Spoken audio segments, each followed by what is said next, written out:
A fire that's destroyed 2 buildings and damaged 8 properties south of Perth is likely to burn for days to come. First off, we'll take a look at exactly where this is happening. So this is about 100 k's south of Perth, southeast of Mandurah and near Dwellingup.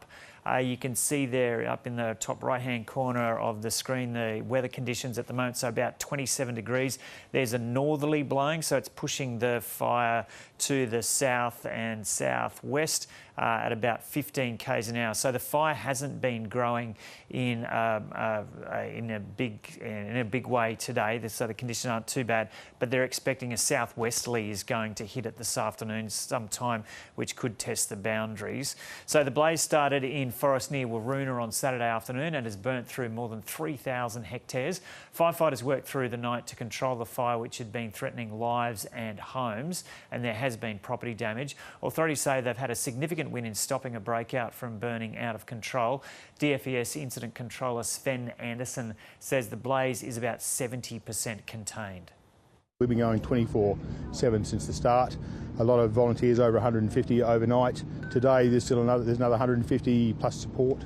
Yeah, so it's been incredibly dry and hot in the southwest of WA over summer, so there's a lot of fuel to burn. Waroona Shire President Mike Walmsley says fire crews are facing tough conditions while trying to control the blaze, and he's a firefighter himself.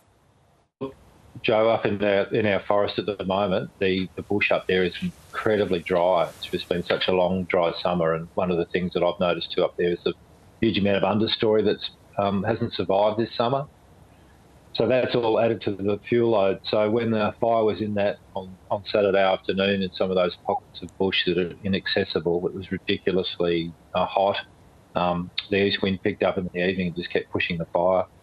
The terrain up there is really challenging to get to. So this fire sort of took off through some fairly dry vegetation and pushed down towards the Waroona town site.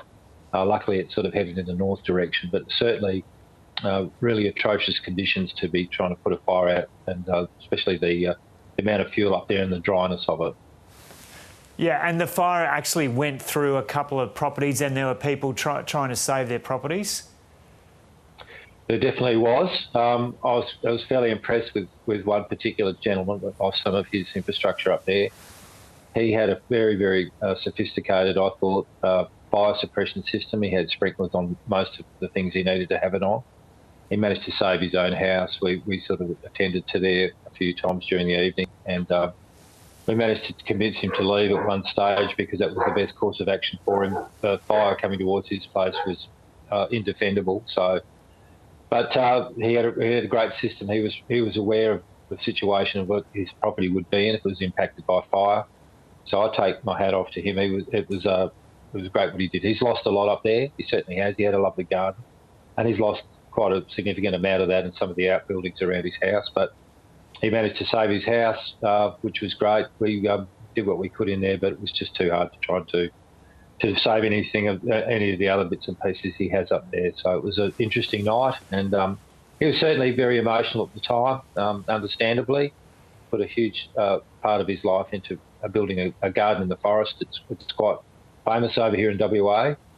People know it quite well, and he's famous himself. He was a chief botanist at Kings Park for many, many years, and a very learned gentleman, a professor, obviously, and he'd done a great job. So it was a very emotional time for him. And Mike, how's it looking today? We had a slight north wind this morning that pushed it back towards the sort of to Waroona town site. Tremendous amount of efforts going in up there, great amount of volunteers and career firefighters, huge amount of aerial support. They're doing a great job to hold it up. As I say, the terrain's really challenging. It's very hard to get anything to do. So the airstrikes up there have been fantastic. They've done a great job of holding this fire. Sadly, it's sort of got a little bit bigger than it we wished it could have, but basically in that terrain you really got to wait for it to come out into areas where you can actually attack it. It's not something you can go into. It's just not safe. It's not practical, but DFES are doing a great job in managing it at the moment, and we're supporting them through the Shire as best we can, and all support agencies are in Waroona at the moment doing a great job. So there's when these things happen, that we're not orphans to this particular thing. It's happened to us a few times. We had a bad one in 15 and a really, really bad one in 16. So we've had these events. It certainly doesn't make them any easier for us to deal with. Huge amount of anxiety in the area around. We've seen how bad they can be and the destruction they can cause.